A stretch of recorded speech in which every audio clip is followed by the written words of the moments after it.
Hello, everybody, and welcome to the Quantum Bridge with myself, Casper, my co-host, as ever, Gary, and we're also joined by Zoe and Emma, who are from Hatton Garden Metals. And if I've got that wrong, I'm sure they'll correct me. So this is the first time. So far, you're doing well. So far, so good. Thank you. So far, so good. So far, so good. So this is the first time that we've welcomed them onto the show. So brilliant to have you both here. And no, thank you very much for having us. And your sisters, right? Or is that? Yes, we are sisters, Yeah. and have been working together about, I think, 10, 15 years now, Em, I think within the company. So very much family owned, family ethos, and sisters and best friends, I like to say. but in different countries, obviously. Yeah, the best way, yeah. No, normally we're in the office together, stirring up and causing trouble. So it was a really bad argument this time, right? Yeah. Yeah. No, but it's great because obviously we're family owned, and I think that even though maybe we look like two blonde sisters here, have similarities, we're actually very different in terms of what we bring to the business, which I think is what makes the team that we run and how we work together so fantastic, because we have a real dynamic difference between us, a dynamic duo. Our parents were from a family business, so we've always kind of grown up around the kitchen table talking business or listening to mum and dad talk business. So it almost felt a little bit like a natural progression that we then ended up working together. And yeah, exactly like Zoe says, we're a little bit different characters, so it brings a really good balance. What Zoe's excellent at, I'm terrible at. Zoe's not bad at anything, but anything that she's isn't so good at, then I come in. Well, that's a lovely introduction. Yeah, that's right. Keep going, it's good. Yeah, we're enjoying it. Tell me more, Zoe says. Yeah, stop throwing those compliments out.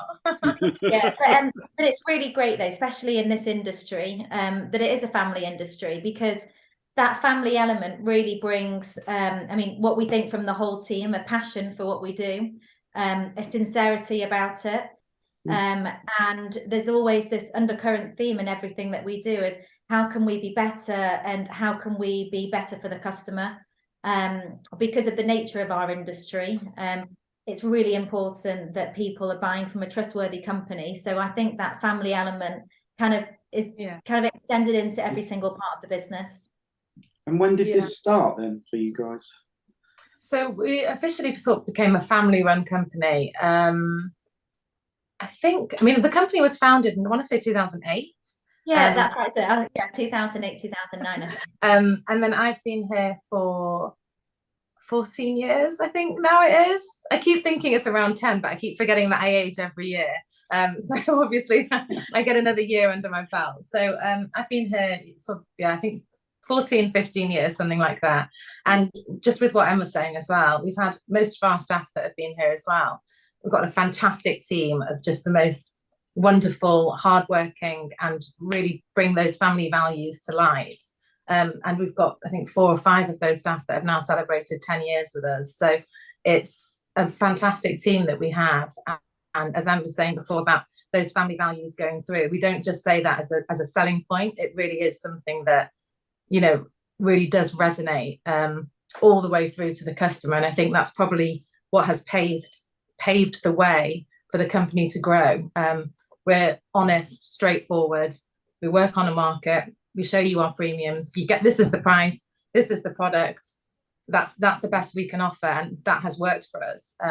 We've had some great organic growth as well with that ethos, and it's something that even as we grow, you know, that's always at the focal point of what we do. So, yeah, enough about the family. So just to get an idea for the audience as well. So you guys are based in the UK, albeit that Emma at the moment's over in Spain. But in terms of the physical location, you're in the UK, but you are dealing with predominantly the UK, or I know you do work with the rest of the world, but how does that sort of, how is that for you in terms of the sales? Hatton Garden Metals is based in Hatton Garden. So we have a 4-story building in Hatton Garden in London in the Jewellery Quarter. 11 St Cross Street. I'll put that shameful plug in there. 11 St Cross Street. We're open during the week, and we have predominantly UK market. And I think we spoke originally in our chat about the demand now for UK coins. So we very much feed UK market, UK investors, and have a Hatton Garden premises. And, you know, we are in the heart of it here, the heart of the Jewellery Quarter, with all its weird and wonderful attributions that Hatton Garden has. Essentially, what we are is a bullion house. And the word bullion describes anything. So it describes gold, gold ingots, gold bars, gold coins. So we deal with any type of bullion, any type of scrap gold. We buy in that gold, and we also sell gold. So we call ourselves a bullion house. And that just essentially means that we're dealing with precious metals in the shapes of gold bars, grains, scrap, you name it, we'll deal with it as long as it's precious metal.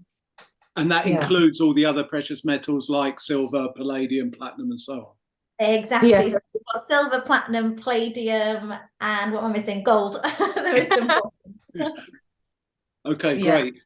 And the way actually that you guys are finding both the market and the people coming to you, is it a lot of long-term and repeat business? Or are you now seeing, certainly in this, in recent times, I'll put it like that, a lot more new people coming into the market and looking to understand how to buy, maybe what to buy and where to start? What's the balance like for you guys at the moment? I think that's a super interesting question, and it kind of goes back to where this growth is. So we have several different types of investors. We'll have someone that is that repeat customer that maybe uses gold investments a bit like, you know, investing in a pension. So it's something that they put away every month.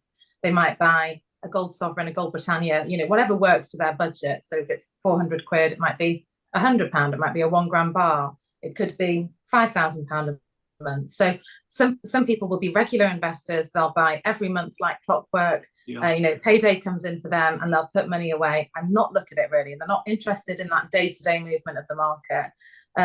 We then have customers that will be investing in gold as part of a larger portfolio of assets. So they may have certain exposures on the stock market. They may have a certain you know, property portfolio or whatever their assets that they've chosen to invest in. And they'll choose to diversify their portfolio by also holding some physical gold. We have people that move over from, you know, they may have done well or invested in, or even done actually quite badly, and it's made them get out of the market in, you know, gold mine shares. Or so they've kind of put their feeler into, they kind of know that they want to invest in gold, but maybe not quite sure how to go about buying gold. You know, they're like, how do we do it? What do we buy? What, you know, do I have enough money to even buy physical gold? And how does it work? So we have that. And then we have, you know, we call them the armchair investor. And I know we spoke about this before, but it's someone that's maybe looking around. They may have seen gold in the news a lot more, seen that the market's, you know, gone up and that's been in the news, or it becomes part of normal conversation, doesn't it? You know, when anything happens, any economic crisis or any global crisis, it's going to put that gold market back in the news. And that word of mouth advertise is essentially advertising for gold investments. And then people will decide to have a look on a website like ours. They'll scroll through, see some of the pictures, see what works to their budget, and we'll also pick up those investors. So we do have a real variety of customers. Sorry, Emma, I can see. Jumping in. What's also interesting is that you have, like, if I say like the older generation are used to dealing in gold a lot more. So our grandma used to wear a gold sovereign around her neck. Or the elder generation. Emma, it was a £2 sovereign that she used to wear around her neck. £2 sovereign that she used to wear around her neck. Or you know, quite a while back, the fashion was, you know, you'd have lots of sovereigns set into rings. You maybe have a sovereign pendant. So kind of, I feel like the generation maybe before me and Zoe was much more used to dealing with gold, understanding the size of a gold coin, kind of the value of gold, you know, buying a gold coin and what that meant. Whereas because all of that jewelry, the gold price increased so much, what you tended to see was that a lot of people scrapped out and sold it. And then it was almost unaffordable to buy gold jewelry. So everything kind of went plated or hollow. So I feel like our generation almost, it's great for them to understand actually what is gold, how large is a gold coin, how large is a gold bar. So I think maybe there's a bit of a knowledge gap. Totally agree. Between the older and the younger generation. And what Zoe's saying there, when it starts being spoken about in the news, gold as an asset, you actually realize that it's not this fantasy illusion of, you know, buying gold. Actually, it's something that has been done for years and years and years. It's one of the oldest ways of trading. So it's almost coming a bit full circle, and people are thinking, actually, I can buy a gold coin. It is relevant to me. I can buy a small gold bar with my savings, or, you know, quarterly or annually, or as something just to put it away rather than putting it in the bank. So I think because of that, yeah, so and that in the market. And that point that Em just said then is so key to a lot of the mentalities of people buying gold, is buying gold and not necessarily storing money in the bank, especially at the moment. That knowledge gap that Em said is absolutely prevalent. We can see that. I mean, even amongst, you know, our friends, and then have no idea really how to go about buying gold. But we are getting that more at the moment, where people will say, I actually only want to keep 80,000, you know, cash in a bank account, and the rest of it, why shouldn't I have that cash in a physical asset, or, you know, or in gold? Because that full circle that I'm speaking about is exactly the new types of investors that we are getting through, which is, you know, not necessarily the 50 plus market, 45 plus market. It is the younger generation, or can we still call ourselves young? It's our generation anyway. You had some examples there, didn't you, Zoe, that we could have a look at, some bars and coins and things there, didn't you? Oh, so yes. Yeah, Karen, you want to see the physical. I want to see, yeah, you know. It's like a blue show. Yeah, that's right. So let's have a look. So let's speak, I guess, about the most prevalent one that's people are snapping up at the moment. So luckily I've got my nails painted, even though it wasn't fully aware. I don't know whether can you see that? Yeah, absolutely. Yeah, if you pull back a little bit. Yeah, there you go. So this one here, you can probably get the sort of size of the dimensions based on sort of where my fingers are. So this is the King Charles 1 ounce Britannia. So if you can see, can you see the date there? So it's got the denominator 2003. 2023. Sorry. Yeah, so this is King Charles's 1 ounce Britannia. So that's straight from the Royal Mint. These are about 1650 a coin today, and it's 24 karat gold. So as Em was saying before about this knowledge gap, a lot of people used to think buying gold is like, you know, in the movies when they open those truck doors and it's stacked high of these big gold bars that are super exciting. Probably most people won't be buying those, but typically what most people are buying is this British stock. So I'm going to show you actually. Can you see if I put these next to each other? So we have here the Queen Elizabeth and the Queen Elizabeth and the King Charles. So if you put them like that, they actually face each other, which is how the monarchs usually go in history. The males face one side, the females face another. Yeah. So there we go. So they're the 1 ounce Britannias, which are very, very popular. And then Zoe, can I just interject for 1 second? This is really great. Just because you're doing this and you're showing the coins at the moment, and we're specifically looking at gold at the moment, which is interesting to start there. Can you just say two things I think I should point out? One, that when you're talking about the money, we are talking in pounds sterling at the moment, because we have got a reach beyond the UK. So just for people who are watching this. And the other thing that's worth pointing out, which both of you guys I'm sure can do very simply, is there are, for the UK at least, certain tax implications or lack of capital gains things. Could you touch on those areas while you're doing this? Yeah, of course. I mean, I probably should have mentioned that, because that's one of the biggest it's points about British coins. So if we start, let's go back to basics. So British coins are Royal Mint produced coins that will have the sovereign monarch on it. So we've got the Queen, or we've got the King. And the main draw to these for UK investors is that any gains that are made are free of capital gains tax. So you'll see everywhere on websites, CGT free or CGT exempt. What that is referring to, which is especially prevalent at the moment because the capital gains tax allowance has just been reduced, and I think they've set to reduce it again in 2024-25 to about 2,000. Right. I think at the moment it's at 6,000. So essentially, this is like an ISA investment where you're not getting your capital gains tax, because any gain that you make, the profit is all yours. There's no tax to pay on that profit. So that is why these at the moment we're not exaggerating, they're flying off the shelves. And you can start with £30, a silver Britannia, which is that size. You can see it. Yep. So 1 ounce silver Britannia. This is the Queen Elizabeth one, about £30. Silver does have VAT on it. So with silver, you are paying the VAT on top. Gold, no gold has VAT on it. So all of these gold coins, and I'll show you the difference actually. So this here is a 1 ounce gold coin, which I think I've now flogged that enough. This is a 1 ounce gold bar. What's really nice to note about a 1 ounce coin is that the reason kind of why it's my favorite and easiest one to rely on is because you can see the value, exactly what it is according to what the gold market is trading in. So when you look at the spot price of gold, it trades in an ounce. So what's really nice when an investor purchases a 1 ounce coin, you know the exact value of that gold within that coin. So it's a really good barometer when you're buying and selling.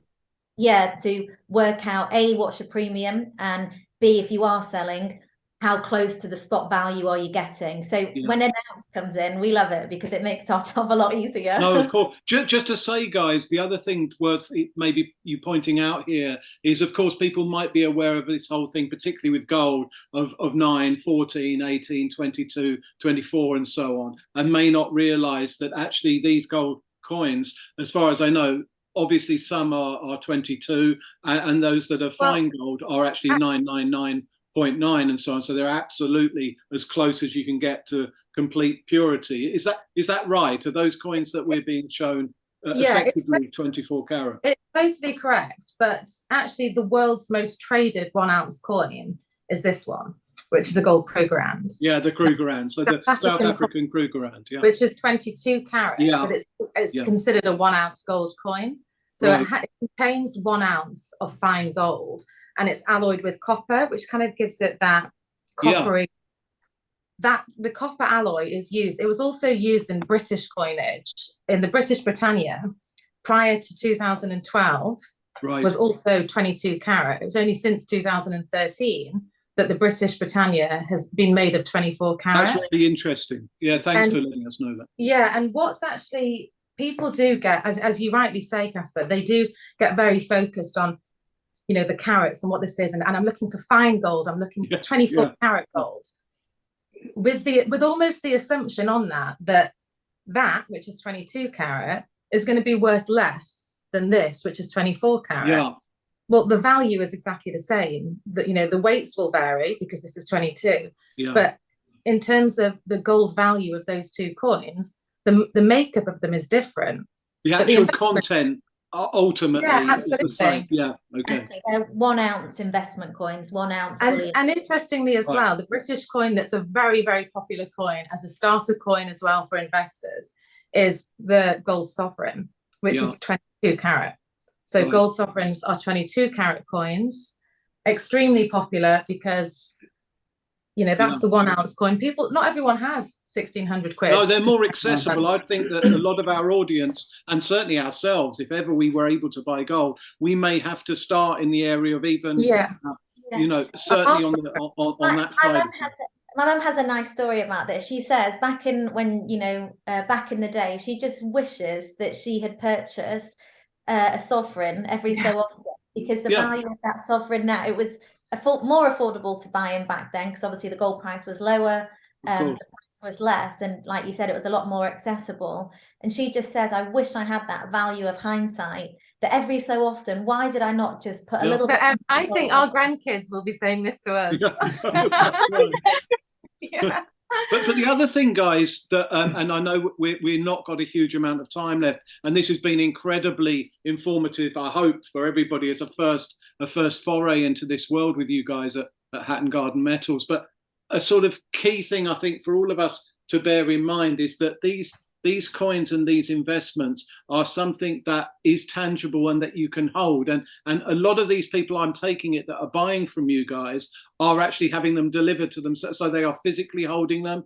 But is it also potential, if somebody's buying more or is a bit worried about holding them, that you guys can actually have them warehoused as well?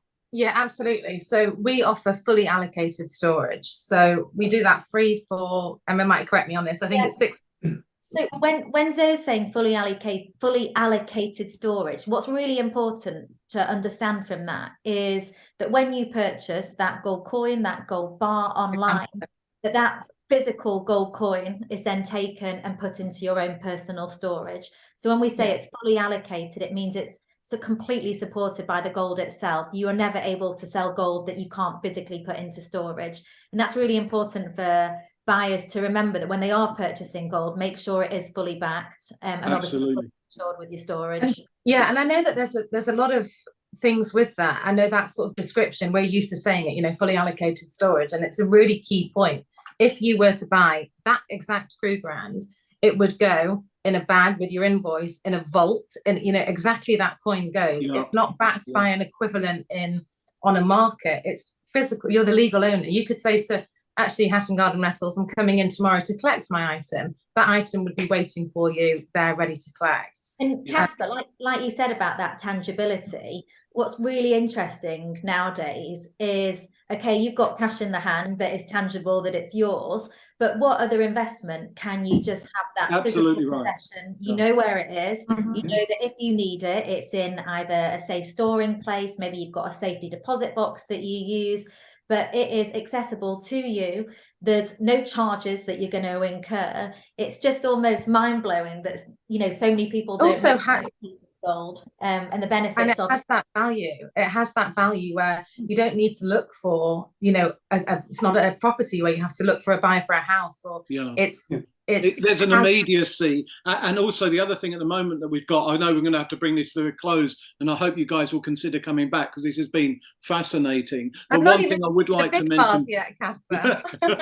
one thing I would like to I'll just tease you with this one. Oh yeah, bring out the big bars. Yeah. The other thing at the moment, just for people to really consider this area, is it's such a great hedge against inflation. So, you know, just to say, not only is it intrinsic, and actually remember that a note is a promissory note. It's a note of a promise that's based on people believing in it. Whereas the whole thing about the metals is that doesn't matter. They've got a price and you can always turn them back into or liquidate them, basically. And to me, that's, you know, key. You're totally spot on there. And the market, it's quite unique at the moment because the gold market's strong.